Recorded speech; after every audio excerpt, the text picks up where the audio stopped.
जैसे ही कुछ जहां ये लोग बीजेपी वाले या मोदी जी कमजोर पड़ने लगते हैं, वहां सीधे बोलते मेरी जान को खतरा है कि मोदी जी हमारे किसान वहां पे 700 मरे हैं। तो मोदी जी ने बोला कि क्या वो मेरे लिए मरे हैं? क्या प्रधानमंत्री पद को जो जो प्रधानमंत्री पद पे बैठा हुआ व्यक्ति है, क्या प्रधानमंत्री को इस तरह का शब्द अपनी जनता के लिए बोलना चाहिए? नमस्कार साथियों, मेरा नाम प्रियंका पासवान है। अभी बहुत ज़्यादा गोदी मीडिया में हल्ला है कि पीएम मोदी के सुरक्षा में चूक हो गई, पीएम मोदी की सुरक्षा में चूक हो गई, उनकी जान को खतरा था और बड़े मुश्किल से पीएम वहाँ से निकले और चन्नी को उन्होंने लिखा कि मैं तो जिंदा बच गया हूँ, मैं तो जिंदा बच गया हूँ, जाके अपने प्राइम मिनिस्टर से बोल देना, जाके अपने सीएम से बोल देना। तो क्या वाकई ये सच है या सच है और मोदी जी स्टंट कर रहे हैं, सियासी स्टंट कर रहे हैं? क्योंकि जहां वो जाने वाले थे वो फिरोजपुर जाने वाले थे और फिर उनका अचानक से रास्ते में मन बदला कि नहीं जी मैं हुसैनीबाद जाऊंगा। और फिर बीच में हुआ कि नहीं, मेरी बहुत ज़्यादा सुरक्षा व्यवस्था में बिल्कुल सेंध लग चुकी है और मैं नहीं जा पाऊंगा और मुझे वहां से निकलना है, मेरी जान को खतरा है। तो क्या वाकई ये सब सच है?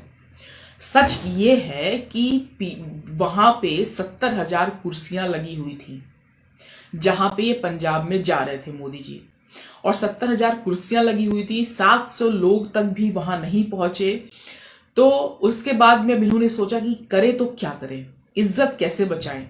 तो इज्जत उन्होंने ये ऐसे ही बचाया कि भाई ठीक है, मेरी मेरी मेरी जान को बहुत ज़्यादा खतरा है और मैं पहले हेलीकॉप्टर से जा रहे थे, बारिश होने लगी तो नहीं, हम अचानक से ही चलेंगे। अब अचानक से उनका बीच में प्रोग्राम बन गया, जैसे अचानक से ही वो रात में 8 बजे आ जाते थे और बोलते थे नोटबंदी हो गई, रात में 8 बजे आ गया, जीएसटी लग गया। तो फिर उनका यही है, उनका मन हुआ तो भाई चल पड़े, मन हुआ तो फिर वहीं बैठ गए। तो वो तो मन के मौजी हैं, मन की बात करते हैं, जनता से सीधे संवाद का कोई मतलब नहीं है उनका। तो वहां से निकले, उन्होंने वहां देखा कि भाई अब वहां पे तो लोग पहुंचे ही नहीं है, तो वहां मेरी बेइज्जती है, तो वहां कैसे पहुंचूंगा मैं? और ये बोल रहे हैं कि वहां पे जो सीएम है उनका वहां की जो गवर्नमेंट है उनका सारा दोष है। अब ये दोष वहां पे गवर्नमेंट का, सीएम चन्नी तो बोल रहे हैं कि भाई अब देखिए इन्होंने अचानक से प्लान बनाया। और एक बात और बताइए, प्रधानमंत्री की सुरक्षा में एसपीजी ना जाने कितनी एजेंसियां लगी होती हैं। और ये सबसे बड़ा मुद्दा ये है कि गृह मंत्रालय का फेलियर है। अगर मोदी जी कह रहे हैं उनकी जान को खतरा है, तो सारी सुरक्षा व्यवस्था गृह मंत्रालय से ही आती है, जो कि अमित शाह जी हैं गृह मंत्री। तो सारा तो चूक उनका है अगर ऐसा है तो, अगर उनकी जान को खतरा है तो। अभी आप देखिए कि जब 2019 में दूसरे कार्यकाल में बीजेपी आई थी, तो उसके पहले पुलवामा का अटैक हुआ था। तो जैसे ही इलेक्शंस आते हैं, जैसे ही कुछ जहां ये लोग बीजेपी वाले या मोदी जी कमजोर पड़ने लगते हैं, वहां सीधे बोलते मेरी जान को खतरा है। या तो सरहदों पे तनाव बढ़ जाता है और हमारे जवान शहीद होने लगते हैं। उसके बाद ये लोग पाकिस्तान कह के हमारे लोगों को डराने लगते हैं कि पाकिस्तान हमारे ऊपर बहुत ज्यादा चढ़ जाएगा, इसलिए हमको सबक सिखाना है। तो पेट्रियाटिक्स में आके देश की जनता उनको वोट कर देती है। तो यहाँ फिर से मोदी जी ने वही स्टंट अपनाया कि मेरी जान को खतरा है। और खतरा है तो भाई तुम्हारे पीछे एसपीजी है और ये तो गृह मंत्रालय का फेलियर है ना। और जब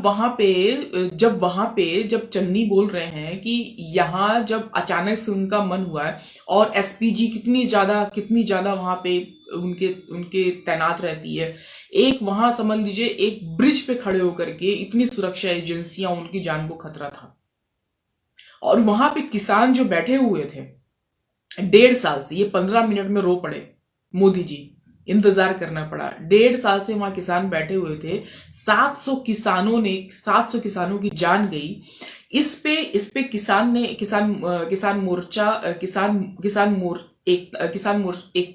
एकता मोर्चा ने लिखा हुआ है कि हम 700 लोग मरे, हम लोग 700 लोग मरे और चलिए आप तो बच निकले। और अभी अभी राज्यपाल सत्यपाल मलिक का एक वीडियो बहुत ज्यादा वायरल हो रहा था, जब उन्होंने ये बोला कि मोदी जी हमारे किसान वहां पे 700 मरे हैं, तो मोदी जी ने बोला कि क्या वो मेरे लिए मरे हैं? क्या प्रधानमंत्री पद को, जो जो प्रधानमंत्री पद पे बैठा हुआ व्यक्ति है, क्या प्रधानमंत्री को इस तरह का शब्द अपनी जनता के लिए बोलना चाहिए? वो हर किसी का अभिभावक है, तो क्या किसान उनके लिए मरे हैं? नहीं भाई, हम मानते हैं, हम जनता है, किसान हमारे लिए है, हमारे लिए शहीद हुए, और उनके शहीदी को हम जनता हमेशा अपने अपने सराखों पे रखेंगे। लेकिन किसान आपके लिए नहीं मरे, लेकिन आपकी वजह से। अभी तो जब वहां पे इलेक्शन है, तो आपको तो फटाक से दिखाई पड़ गया कि अब यहाँ पे यूपी का इलेक्शन होने वाला है, पंजाब का इलेक्शन होने वाला है, गोवा का इलेक्शन होने वाला है, उत्तराखंड का, मणिपुर का। तो ये बहुत निगेटिव इम्पैक्ट जाएगा, तो जल्दी से किसान बिल बिल्कुल वापस कर दो। हाँ, और आप बोल रहे हैं अब वहां पहुंचे, वहां पे लोग नहीं पहुंचे, तो आप बोल रहे हैं कि नहीं जी, अब मतलब मेरी जान को खतरा है तो मैं जाऊंगा नहीं। अरे वहां लोग ही नहीं थे, और बीच में जो झंडा अगर आपको दिखाया गया वहां पे, तो किसान वहां बैठे हुए हैं, किसान की भाई किसी भी बीजेपी के किसी भी व्यक्ति को यहां घुसने नहीं देना है जब तक उनकी मांगों को पूरा नहीं किया जाता, उनकी मुआवजा नहीं मिल जाता, उनको शहीदी स्थल का चीजें नहीं मिल जाती। तो आप क्या सोचे गए थे?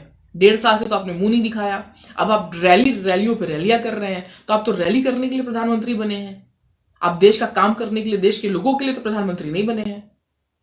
तो जब आप लोगों की, अपनी जनता की सम्मान नहीं करेंगे, तो आपको भी सम्मान करने के लिए कोई खड़ा नहीं है। और ये फिजूल का स्टंट करना बंद कीजिए मोदी जी। धन्यवाद।